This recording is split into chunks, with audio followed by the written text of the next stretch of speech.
Welcome to the Family Disappeared podcast. My name is Lawrence Joss, and do we have an episode for you today?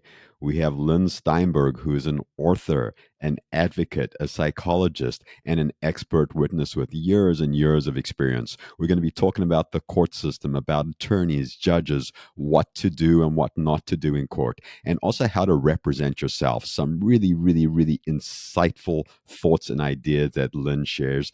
You definitely don't want to miss this. Let's jump right on in.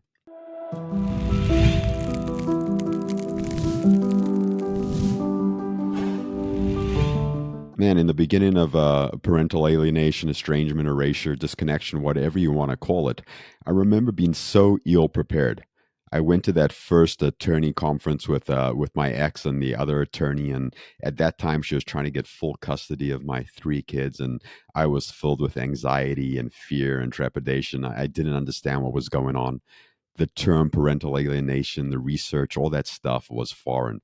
I didn't find that for another 8 years. So I showed up in this place really scared. I let the attorneys talk. I let their attorneys say I was a bad parent and I shouldn't be around the kids or whatever else they had to say. And I just sat there in my anxiety and fear. I wish I would have been able to prepare differently. I wish that I would have had support, a community, that other people would have let me know what to do or what not to do before I showed up in that kind of a situation. I would have handled everything 100% differently. You know, if I was resourced and if I was grounded, if I had different people to talk to that had different kinds of experiences, if I made sure that I had the correct kind of attorney, and also if I made sure that I was actually in charge of the attorney and the attorney wasn't telling me what to do. If you are listening to this episode, you are in a wonderful situation to change the course of your interactions within the court system. I wish I would have had something like this for myself. And before we jump into the episode, I want to make sure that you share, subscribe, let your friends and family know about our show. You know, we're receiving such incredible feedback, and we really thought that it'd be mostly from parents and grandparents, but it's relatives, it's other people, other stakeholders within the system that are learning about what parental alienation is. It's about friends and family that aren't directly connected that are starting to understand what's going on with us. And the more people that we educate, the more that we advocate, the better opportunity we have to change the course going forward for ourselves and for so many different families. Okay, let's get into what Lynn has to say. So today we have a really exciting guest. We have Lynn Steinberg. She's a therapist, an author, an activist, and most importantly, an expert witness in court for anyone that's struggling with parental alienation, estrangement, or whatever you decide that term is for you. And she works with judges, attorneys, and different other stakeholders and educating them about what's going on and opening up the lens to help remedy, just different struggles with parental alienation. So, Lynn, do you want to go ahead and introduce yourself to the audience and let us know anything else about you you'd like us to know? I'm Dr. Lynn Steinberg, and I have been doing this work for probably about 12 years now. What I prefer doing more than anything else is working in the court system, and I do that in several ways, but most often I work as an expert witness. So I go to court about 4 times a week as an expert on different cases. And that's what I think gets the most results. And that's what I prefer to do. Although I do therapy and I do provide the 4-day intervention, even though it's called, I mean, they've gone from calling it concentration camps to camps. And now I don't even know what they're calling it, but I do those as well. And I work very hard legislatively to defeat bills that are against parental alienation, both here in California and on the international front and on the national front here in the United States. So I keep very busy trying to defeat parental alienation. Wonderful, wonderful. Thank you for all that work. That is wonderful. And you've also just written a book, You're Not Crazy, which covers the court system, it covers parental alienation, what partners can do to support their partners. It also covers representing yourself in court, which is called pro se. That seems to be a big part of the book, correct? Yes, it's a good part of the book, I think. There's other things in the book, like how to retain a therapist, what you should look for, what kind of questions to ask to make sure that they're trained in parental alienation, because I think most people know that unless you get a therapist that is trained in parental alienation, it's not going to work. It just perpetuates the system and increases the alienation. So I include that in the book as well. But yes, a big part of it is how to represent yourself because, lawyers' fees invariably bankrupt the alienated parent because they're so huge, so costly. And if you get a lawyer that doesn't know what they're doing, doesn't know about parental alienation, then you've spent all your savings and you can't do anything more to get your children back. So it's really important to know what the process is yourself so you can be your own advocate. And then what you need to do in terms of getting a lawyer that knows what they're doing, hiring an expert who can go in and teach the court about what it is and why it's important in this case, and make recommendations about the child or children seeing the alienated parent. And just to clarify, when we say pro se, are you saying that this is actually for parents that are going into court by themselves without an attorney representing themselves because they've run out of funds or just to using an alternative way just to manage their lives? Is that what you're saying? Well, I'm saying that, lawyers can really bankrupt alienated parents with their fees and the whole process of the court. So pro se is when one represents oneself in the court. And so in part, I've written about if you get to this point and you feel like you have to represent yourself because you can't afford a lawyer, or you decide to do without a lawyer, because actually the research says that if a lawyer doesn't know what they're doing in parental alienation, it's a better option to represent yourself, to go pro se. That's an interesting statement. So the research actually says go in pro se if your attorney is not educated or has any kind of understanding about parental alienation is a better way to go. And can you expand on that a little bit? Like when you say the research says, what does that actually mean to you? I don't know who did this research, but it's pretty well known in the field of parental alienation. And, the experts talk about that because, a lawyer can really screw up your case if they don't know what they're doing. Oftentimes they'll make an agreement or get both parties to stipulate something that is not going to resolve the issue. And then you get a continuance, you get another court date and another court date, and before you know it, it's years down the road. So what the research shows is that when these situations occur, like your lawyer isn't listening to you, or they don't know about parental alienation, or they think there's something about what's being advised by a parental alienation expert is wrong, then my advice is either get another lawyer if you can afford one, or otherwise go pro se, or pro per, they call it in some states. And it seems really challenging to represent yourself because it seems like the judge and everyone else in the courtroom is going to be looking down on you. They're going to be frustrated with you. They're not going to really give you the time of the day. And is there a way to mitigate that and navigate that in the court? It is really, really difficult. And some people are really good at it and some people are not. And the lawyers for the other side are pretty dismissive. And the judge can also be dismissive. But I've seen people sort of pick it all up and go back at the judge and go back at the lawyer and say, yeah, but I researched this and this is what I found. And you can also get a lawyer to be, I forget what they call it, but a specific advice giver. So they don't actually go to court with you, but they may help you with the documents, or they may give you advice on a certain procedure in the court.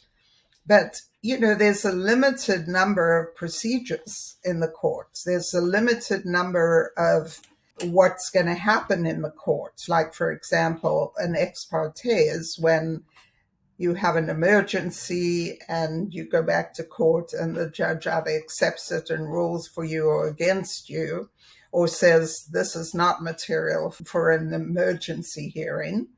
And so they schedule what they call an RFO, which is basically a call to order. And then what I always advise people to do is ask for an evidentiary hearing. And at the evidentiary hearing or the trial, I think in some states they call it long-term trial or short-term trial.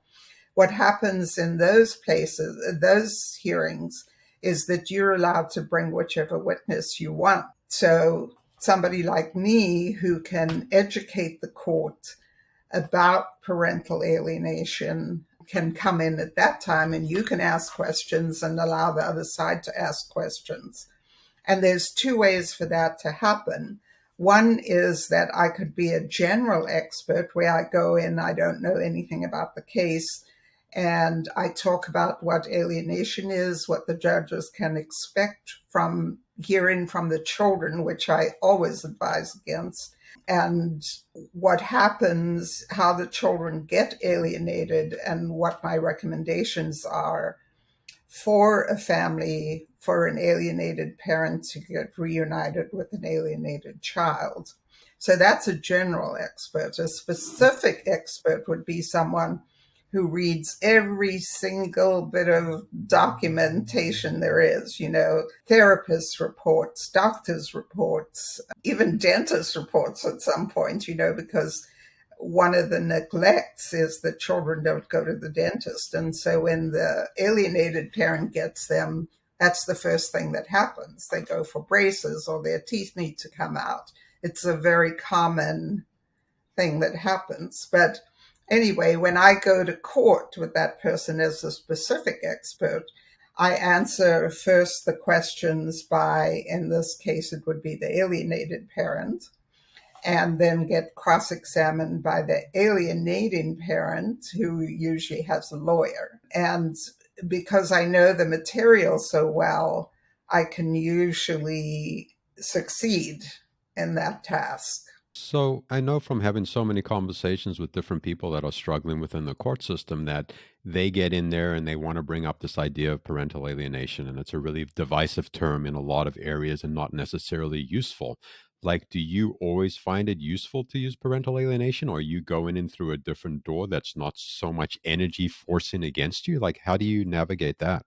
Well, how I do it is I'll say, Judge, I heard that you don't like the term parental alienation. So what would you like me to call it? Shall I call it resist, refuse behavior, coercive control, psychological abuse, emotional abuse? You pick. I can use that term, which basically makes them look pretty foolish, that they're like just quibbling over terms, because it's all the same thing. All those things are the same thing. And I don't have a problem with using a term that sounds more acceptable to them than the other term. And of course, parental alienation right now is getting a very bad rap. So people say, well, only use the word coercive control, because in several states there's a law against coercive control. And this law was actually put forth as a way, it was a very gender biased law where they said that men who abuse women and in domestic violence situations, the woman wouldn't have to prove that they were abused, but that they just had to accuse the father, and then the father couldn't defend himself by using the defense of parental alienation. That's what Caden's law is, which we've been fighting against. But we use coercive control because it is a law in California and a few other states, and we've taken the gender bias out of it. And when, of course, a child that's alienated from a parent has been coercively controlled, they couldn't describe it any clearer than that. So I've been using that, and because it's a law, I can lean on the judge to say, you have to do something. This is a law. You can't ignore it. And basically it says that when there is domestic violence, what precedes that is coercive control. And that can be coercively controlling finances, whether a spouse goes out or not, all kinds of things, as I'm sure you can think of them all. And that behavior precedes domestic violence. So what I did was I took out the idea that children can be coercively controlled by a parent, and then they will just simply speak whatever the alienating parent speaks, and that would represent the coercive control. And in these bills, it does say that if you can prove coercive control of a child, then you can ask for a change of custody because it's in the child's best interest. So that's what an expert witness would do, would be to prove that there is coercive control of this child. It's actually easier to do than to use the term parental alienation, but I don't personally think that the term is the issue. And that's what I say to the judges. We're not going to quibble about the name of something. It's all the same thing. Yeah, but I would think for a parent going into the court system, like they don't have your expertise, they don't have the leverage or the weight that you're going to have as an expert witness.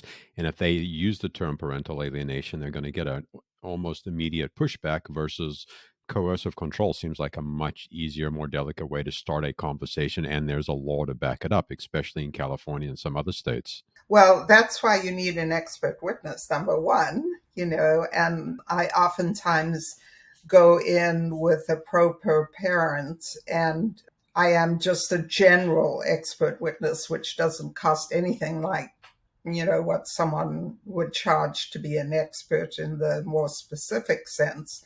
But I kind of help the person come up with questions and talk about coercive control and know the law and what should be emphasized.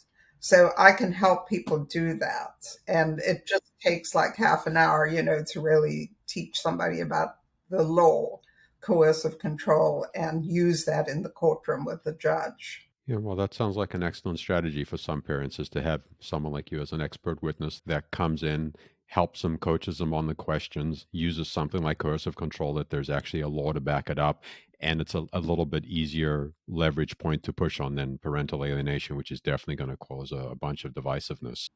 Not definitely, but frequently, I would say. Thank you for that reframe because in my experience, it seems like almost always it has a really negative reaction to it. But if you're saying in some places people are actually able to listen to the word parental alienation, someone that's a judge or an attorney and not necessarily have a bunch of pushback. Is that what I'm hearing you say? Yes.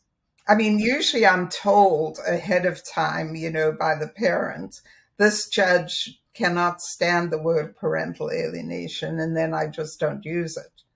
But there are judges who actually know about parental alienation and are amazing judges, and are willing to do what it takes to reunite a child with their parent and order the alienating parent to get into therapy. And unless they can prove, that they've done their psychological work, then they can't see their children. So there are actually judges who have the patience to do that.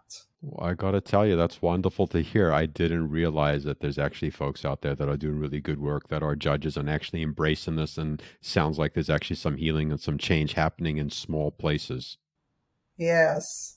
I'm really anxious recently that we're going to go backwards in that respect because of these laws, that are in the Senate and the Assembly that have been pushed by this group. It's called, well, there's several groups. One is Violence Against Women, which is kind of surprising, but they vehemently oppose to men getting any kind of custody at all of children. Angelina Jolie is somebody who's been funding this effort. There's a place called Center for Judicial Excellence, which is a big misnomer, because there aren't any lawyers on the staff whatsoever.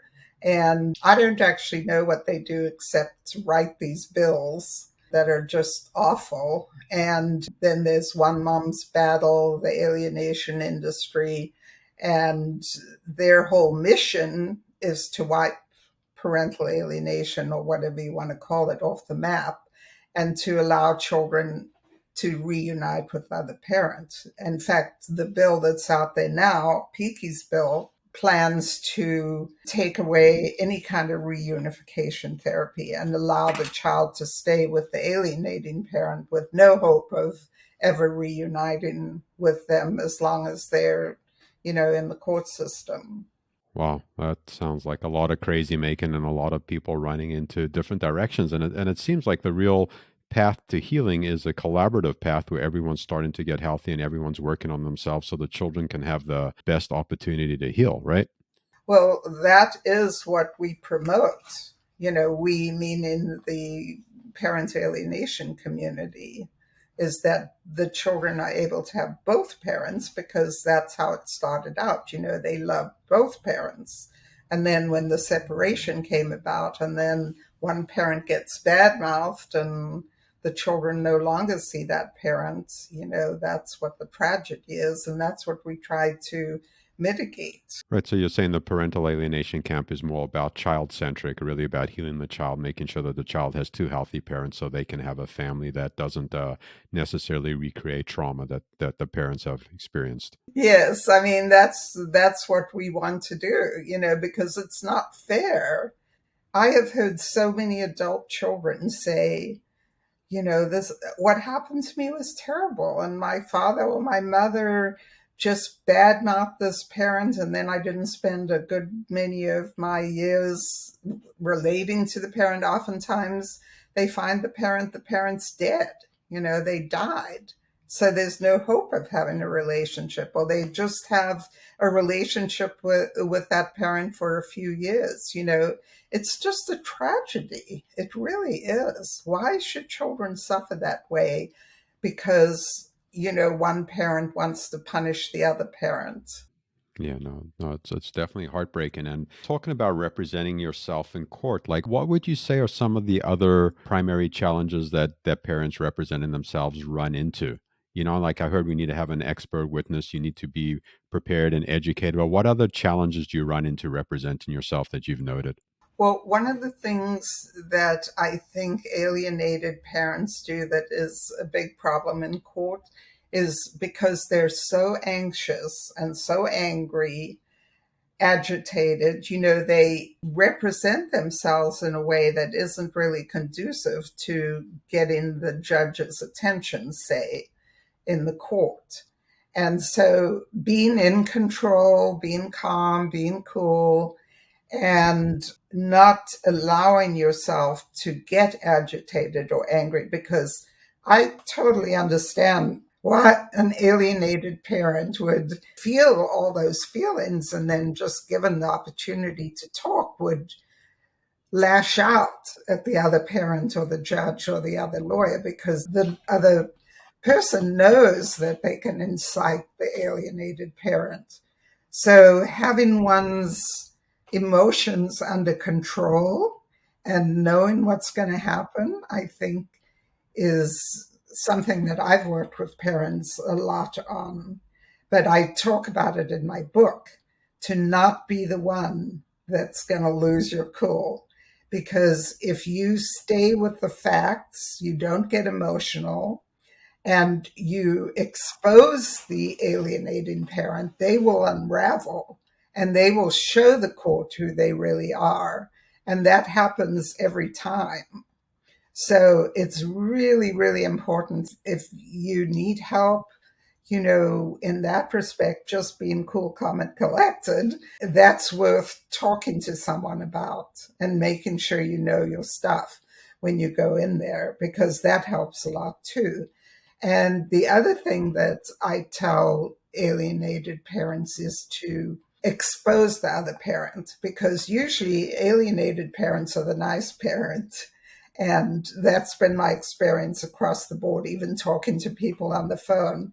When people call me, and if they're nasty to me, I know that they're the alienating parents. And I try not to talk to them after that. But yeah, the more you can expose that parent and expose their manipulations, the way they haven't shown up with the kids, how they don't encourage the kids to see you, how they badmouth the kids, the other parent to the kids, all those things should be exposed in the courtroom. Because if you do that right at the beginning, the court can't go back, because it's part of the record. And then you are on the offensive, and the alienated parent is on the alienating parent is on the defensive, which is kind of the position, if you want to talk about war, you want to be in, is to be the offensive one, not the offensive in terms of your attitude, but to put the other party on the defense, because it's harder to prove that the other person's wrong that way. Wowzer. Wow. That first half of the show was incredible. Next week, we're going to have the second half of the show with Lynn, where we're going to continue the conversation. There were so many incredible takeaways today. Be your own boss in the court system. Don't give away your agency. Just because there's professionals around you, you need to educate yourself. You need to make sure that you're resourced. One of the greatest things that Lynn said is you can't be in this dysregulated place when you go into the court system. You need to be composed. You need to stick to the facts. And you also need to talk about the facts that feel uncomfortable. You know what I mean? And what a great bit of information so far. The next episode is just as powerful. And I want to remind you of the other resources that we have. Down in the show notes, you'll see a link for PAA, which is Parental Alienation Anonymous. It's a free 12-step support group with an incredible, amazing community of people that are struggling along the same lines, that share their experience, strength, and hope, and resources. And we also have the Family Hope Project, which is a worldwide advocacy project to educate people. We're aligning with different organizations around the world, and we need your art and your submissions and your stories to make this as impactful as possible. So thanks for coming by today and listening to the Family Disappeared podcast, and we can't wait to see you on the next episode. And thank you to everyone out in the community for supporting us. And remember, there's an email address below if you want to send questions, if you have recommendations of different guests you'd like to hear, anything that you would like to do with the podcast. You have agency here. This is a community podcast, and we want your feedback. We want to know what you want to listen to. We want to know what's resonating, what's not making any sense. Even if there's something you don't like that we're talking about, let us know. Let's address it. Like, we need to talk about all the nooks and crannies and everything that's going on. We don't want to leave the stuff in the shadows and in the dark. We want to bring everything into the light. And from the place in the light, we have an opportunity to change. We have an opportunity to change everything. So thank you. Subscribe, like, join the Facebook group, Facebook page, Instagram, everywhere. Let people know that there's an opportunity for healing here, and it's all free and it's all accessible. Thank you.